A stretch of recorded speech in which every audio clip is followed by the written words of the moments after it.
Hi, everybody in Humanities 105. I'm sure you recognize me, though the way I look is probably a little different. I'm not sure why I'm so washed out. But this is going to be our first attempt at doing a video lecture to cover some of the material that we would have gone over in class together. Well, it really looks like I'm wearing like a Phantom of the Opera mask here. Whatever. And I'm sure you can also hear my 3-year-old son screaming in the background. That's how things are going to go these next couple of weeks here. I'm not sure there's any way to get around that to some degree. I am honest enough to admit that this is my second attempt to record this lecture. First time I tried to do that, I forgot to switch the camera on my computer from photo to video mode and just talked to myself for probably 10 plus minutes covering this same material. So hope this goes better than the last time did. And I'm annoyed enough by the lighting that I'm changing it. Yeah, that's better. Okay. So our topic for this week is news media and journalism, and I'll be covering that in two distinct. Ooh, mood lighting. I will be discussing that in two distinct video uploads here. The first one that I'm working on right now, that you're watching right now, is covering the technological and the business aspects of our news media discussion. And I actually want to start with an exploration of two very related ideas: news media versus journalism. I usually like to ask my classes what the difference between those two ideas is. And typically I am told that it's something like journalism is more serious, it's more in depth, it tells you more information, it's more accurate and more unbiased, and news media is to some degree the opposite of all of those things. And I think that's very interesting that we have those different connotations. But this is the difference between these terms is less qualitative, as that idea might seem to imply, and more more definitional. So, just on a purely definitional level, journalism is the practice of collecting information, reporting on news, editing it, and presenting it to the public. And the news media is merely any form of mass media which carries the news. So, this is a difference in terms of the difference between format and content. Journalism is the content, news media is the format of this topic, if that makes some sense there. And we'll talk in this video a little bit more about the news media side of things, the technologies and the businesses, and in the next video about the journalism side of things, how reporters and editors do their work. So, that being said, let's start with the technology basics. Like advertising, news media is not something that is locked into just one format. It is available through a wide variety of mass media. The most prominent ones come in a couple of big categories. In American news media, online news is probably the most prominent in the present day. At least that's my perception of things. This is news that is distributed to consumers through news websites or apps. Think chicagotribune.com, that sort of thing. Or alternately distributed through social media channels. A lot of people get their news through Facebook, Twitter, etc., etc. I don't understand how people get news through Snapchat. I will never understand Snapchat, but you all know that about me. And then there's also very prominently, I think just as prominently as online news media, is TV news media. And there's actually three different types of TV news media. There is cable TV news, that is stations like CNN, MSNBC, and Fox News, which are on 24 hours a day, covering breaking news and major events as it happens, or taking up their airtime with opinion shows or news analysis shows. That's what typically airs in prime time, the evening hours on those big networks. There is also local TV news, that is stuff produced in the community that the news is relevant to. So, for example, ABC, NBC, CBS, and Fox all have local TV news that airs in first thing in the morning, that airs at lunchtime, that airs in the evening, and airs in the late night time slot as well. WGN actually is in the same way. So we have 5 different major local TV news sources. There is also out there national TV news. That's created by the TV networks, not the local stations, but by NBC in New York, by CBS in New York, by ABC in New York. These companies are based in New York. And they create programs typically for one prominent nightly broadcast, NBC Nightly News, ABC World News Tonight, those sorts of programs. They also create the morning news talk shows, think Good Morning America or the Today Show. They also tend to have separate news programs as well. Meet the Press by NBC, or 2020, which is a news magazine produced by ABC. Those are all part of the national TV news technology. Going out of fashion these days, but at one point extremely prominent, is print news media, typically divided into newspapers and into magazines. And these were ones that, sort of like TV news, could be done locally or nationally. I think you would typically say that newspapers tended to be produced locally for that city or for that region. They were also produced more frequently. They were typically daily, sometimes even more than that. At one point in Chicago, you probably could have, I know you could have, bought a morning edition of the newspaper, essentially a lunchtime edition of the newspaper, and then an evening edition of the newspaper. Sort of like when you check in on social media these days to see what's happened while you were working or while you were in class. The newspaper had that same sort of functionality 100 years ago. You just had to go out to the newsstand or get it delivered, these sorts of things. Obviously, a lot of that has been chewed up and spit out by online news media in the past couple of generations. And then there's also print magazines. Those would typically be national, not always. Big city like Chicago could definitely support news magazines. There are still a couple of those, Chicago Magazine and the Chicago Reader, both being pretty strong examples. Crane's Chicago Business kind of falls in that category as well. Those are typically produced weekly, and similar to newspapers, they could be subscribed to or they could be picked up at newsstands, grocery stores, those sorts of things.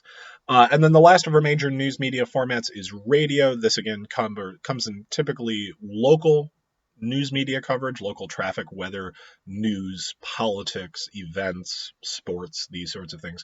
And then there's also national syndicated talk radio.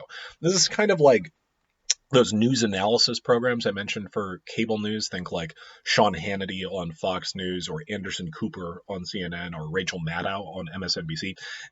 Each of those has about an hour in prime time, typically between 7 and 10 p.m., where they cover the day's news, but also ask questions, put the news in context for their viewers. Radio, talk radio news is similar. The big exception is that it's almost all, no better way to put it, almost all very, very right-wing reactionary conservative. It's figures like Rush Limbaugh, the aforementioned Sean Hannity, Laura Ingraham.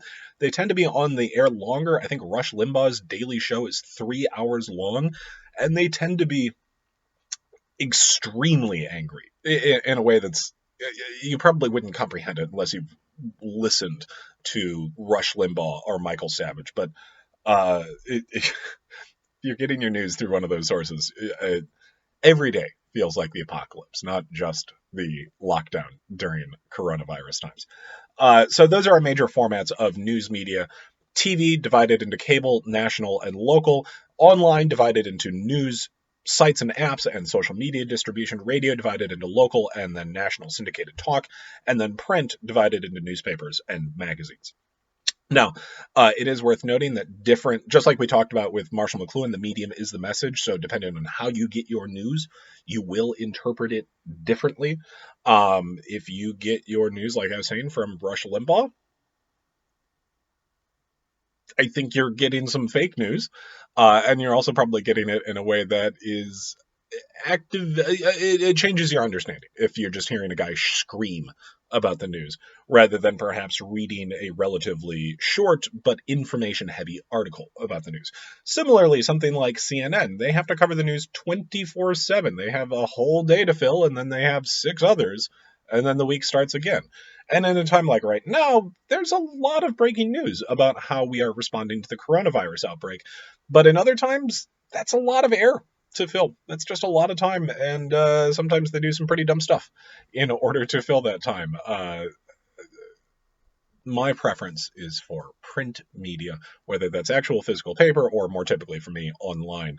But I like reading my news rather than watching or listening to it. It's personal preference. Medium is the message, that sort of idea. The other thing I wanted to cover really quickly here is the business side of the news media. This is one that is not as easily parsed out, you might say, as some of our other forms of mass media discussion. Um, for myself, I'll say I've kind of swung back and forth in my own assessment of the market structure here between oligopoly and limited competition. I think it almost depends medium by medium. Cable TV news is an oligopoly. It's just those three networks, CNN, MSNBC, and Fox News. Or something like online news, whew, even on YouTube alone, God knows how many companies, how many news sources exist on just that one platform. But I do think if you tried to look at the overall market, you would call it limited competition. And I think it's also worth noting that it's relatively rare for a news company to be an independent venture. Typically, they are owned by a larger mass media corporation. ABC is owned by Disney. Fox is owned by Rupert Murdoch's News Corporation. CNN is ultimately owned by AT&T. MSNBC is ultimately owned by Comcast. And so when you do have independent news companies, they tend to be, for the most part, old newspapers, the New York Times, the Washington Post, the Chicago Tribune, and they tend to be much, much smaller than some of their counterparts. It's not to say that the New York Times is small or failing, but just in terms of scale, it's a lot smaller than a massive mass media corporation like Comcast or AT&T. The other thing to cover here is that news media tends to rely on both direct and indirect payment. The only form, the only forms of news media, major news media these days, that don't rely on some form of direct payment tend to be local TV, local radio. Those are almost all indirect payment. And I think you can look online. It very much depends source by source. Something like the New York Times, the Washington Post, the Chicago Tribune, they'll have paywalls up. Usually it's like 10 articles a month, and then you have to buy a subscription. Though I think the Washington Post has put everything behind its paywall, despite the fact that they're owned by Jeff Bezos, the richest man in the world, because he needs that money, I guess. But then you also have a lot of news media sources like CNN, which rely on advertising support, so that's indirect payment, but they also get a subscription fee if you have cable or if you have a live TV service on through the internet like Hulu or YouTube TV. So there's a mix of direct and indirect. And news companies can make a lot of money.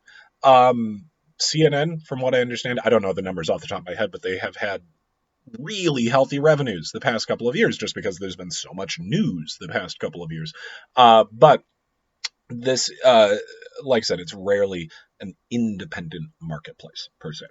The last thing I want to mention about this, and this is something that maybe is material for some of those discussion board posts, has to do with public broadcasting. That's non-profit, non-commercial news media distribution. We do have that in the United States. There's PBS, the Public Broadcasting System, on TV, and there is NPR, National Public Radio. And both of them have an online presence as well. But those services are much smaller than what you might find in other very similar countries to us. Great Britain has the BBC. Canada has the CBC, the Canadian Broadcasting Corporation. These are state funded. They're supported by taxpayers, but they are independent organizations. They do not take there's no editorial control over their news content from elected officials or political people at all. And I do think it's worth asking a little bit. We have these systems, but do we think Americans would maybe be better off if we had a larger, more robust public national news system? That would take a lot of political changes, I think even some legal changes as well. But I think there are some positives to that potentially. Right now, Americans tend to get their news from very distinct sources. And if you get your news from Fox News versus the New York Times, you're going to have a really different perspective about what's happening in the world around you. Just the basic facts might be similar, but the tone, the presentation, the takeaway are radically different. That's something we'll talk about in the next video. And so I think a national broadcaster might be valuable. It would provide a universal basic source of information. Now, the flip side of this, would we trust our political leaders to run a system like this in a way that is unbiased? I'd like to think yes, but then I ask myself, would I trust the Trump administration on this? Well, no, I would not. And maybe that's me personally, but it's a thing to consider. All right, I'll see you in the next video.